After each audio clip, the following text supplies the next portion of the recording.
morning po sa ating lahat. Isang magandang umaga. Good morning! Good morning! Bago po tayo mag-umpisa, hayaan niyo po akong batiin muna ang mga panauhin na kasama po natin dito. Unahin po natin ang matagal na po nating partner na walang sawa sumusuporta sa mahigit 16,000 pamilya na may autismo. Ang ating partner dito sa SM, si Sir Hans C. Palakpakan po natin siya. Ang presidente po ng SM Supermall, si Sir Steven Tan.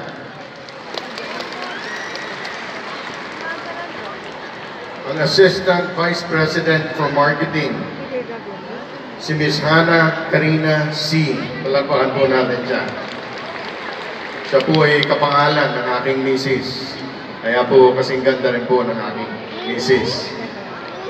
Gusto ko rin po batiin ang ating Deputy Ambassador, the delegation for the European Union in the Philippines, Dr. Ana Isabel Sanchez Ruiz.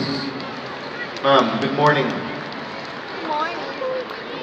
Kasama rin po natin ngayong umaga, the Public Affairs Officer for the European Union, Ms. Thelma Gegolea.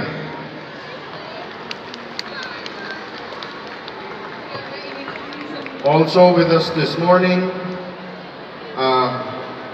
our long-standing advocate, one of our awardees this morning also, ang Miss Universe ng Autism Society Philippines, Miss Michelle D. Palakpakan mo natin. Ma'am, tayo po tayo para makita tayo ng lahat. Yes. Thank you. The mother of Miss Michelle D. Also, our Miss Universe, none other than Miss Melanie Marquez.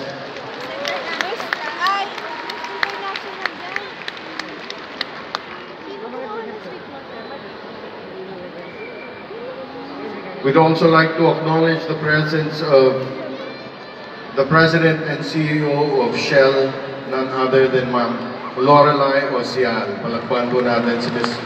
Lorelai.